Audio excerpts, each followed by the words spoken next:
about war games taking, and I'm surprised it's being done in the United States, because we're supposed to be allies, and they're supposed to know this very well. Because if you can tell me, I'm sure you're telling people who matter also in Washington D.C.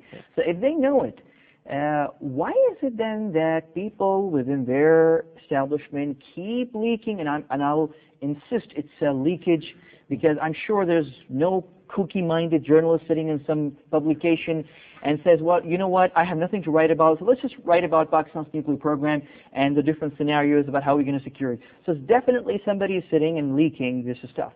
Why is it happening? Well, let me take a broader view first, and then come specific to this specific side of this question. Broadly speaking, there are political motivations. I'm not going to go into those political aspects, but most of those people who are writing about these issues are not Pakistan experts. Most of them who have, and there's been a string of articles coming out from in the Western media. Then you're being nice. It's the American media. Yeah, it's mostly American. There's some British, and there's some more who have concerns which are more peripheral than these. But also that the scenarios come from these writers and not from the government. I think the governments understand this better in many ways, because there is more state-to-state interaction on some of those aspects. The scenarios are being built around the issues of extremism, the political situation in Pakistan, but that has, if I may submit, have no connection with the nuclear weapon security aspects. And they're not, the nuclear weapon security is not linked to the politics in Pakistan. So while Pakistanis may have different positions on various aspects, politics and extremism or that, but the whole nation stands together on as far as the nuclear capability. Sure. So that's not an issue, and I think it's an easy recipe for some of those writers to nuclear weapons. Yeah, but you seem to be implying, Commodore Khalid, somewhere you mentioned that some writers, it's not the government position. Some writers just do it on their own, the scenarios. I beg to differ here. I understand that you have a certain mandate, and you may not indulge me in my political views, but it just seems to me strange when the U.S. government, with whom we have as Pakistan close interaction, and is good, and we're proud that we have had a good relationship, but we have these irritants, and it just seems to me that when the U.S. government can instruct and tell the American media, please do not show footage of American soldiers killed in Iraq or Afghanistan, their coffins coming back on airplanes back to their hometowns, because that would demoralize the nation and the people. So please don't show it. And the American media is following this instruction. I just have a feeling that they can also tell them, you know what, we have a good ally, Pakistan, who has been with us for the past half a century. They've been good friends. They've stood with America in the biggest challenge America ever faced, the Cold War, and now terrorism. And they have their sensitivities, and please do not indulge in this kind of, reporting and this kind of writing. They can do that.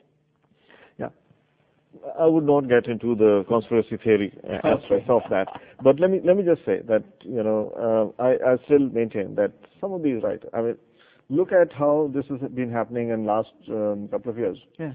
Every Tom, Dick, and Harry and their respective uncles are writing books on that. And some people who only wrote about precious stones are writing books on A.Q. Khan and nuclear proliferation.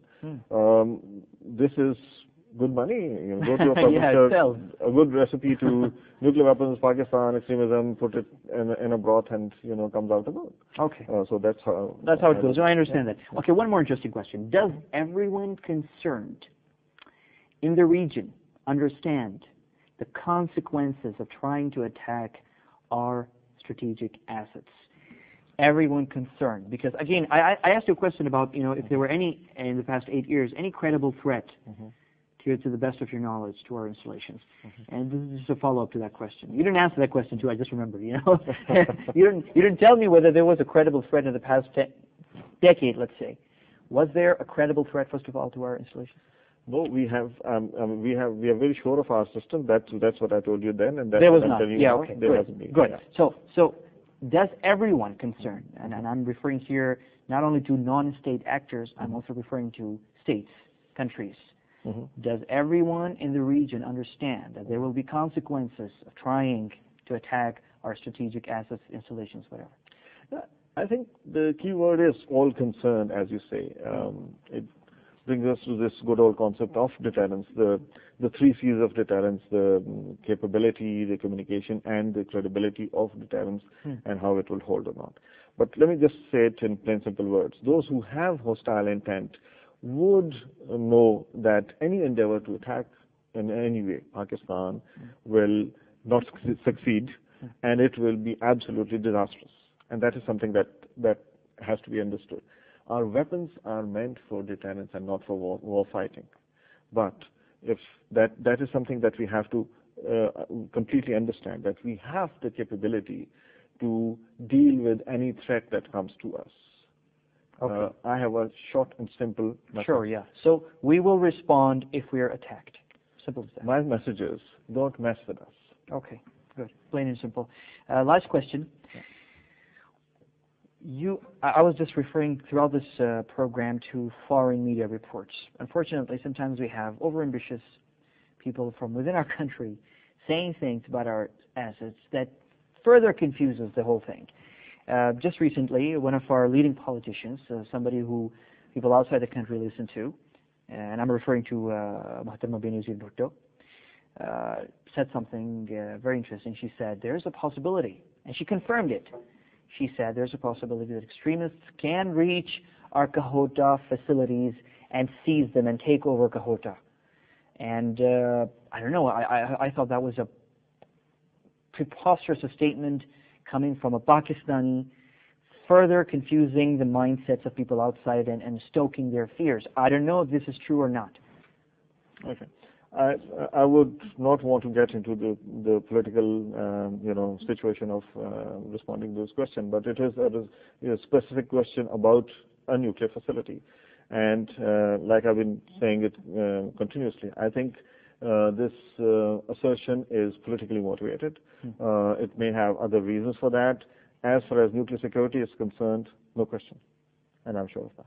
Great. That leaves me really, that's all the questions I have. The questions that I have that remain, that are unanswered, will remain unanswered because you will not answer them, I know that. But I'm sure, Air Commodore Khalid Banuri, that you have a tough job, and the toughest part of it probably is that you also have a social life, and you have a family, and you have an extended family, and I just don't want to even imagine the kind of questions you must be receiving at every social gathering that you might be holding or attending, or any party, any reception, any wedding reception. I'm sure these are the kind of questions you have to confront. Am I wrong? Absolutely. But I'm a fighter pilot by training. I'm trained for multitasking. Okay, great. Excellent. Air Commodore Khalid Banuri, the Director of Arms Control and Disarmament Affairs at the Strategic Plans Division. This is part of the organization, the NCA, that oversees Pakistan's strategic assets. It was a great discussion and nice answers, and I thank you very much for sharing this with our viewers. I hope it will clarify a lot. I hope so. Great. You have to stay put because after this quick break, I'm going to join you back. I have some interesting stuff, the emails, of course, and also I'm going to talk to you and share with you something about those 2 Americans who were deported from Lahore. I'll tell you why and how and what we have to say about it after this break. Thank you very much.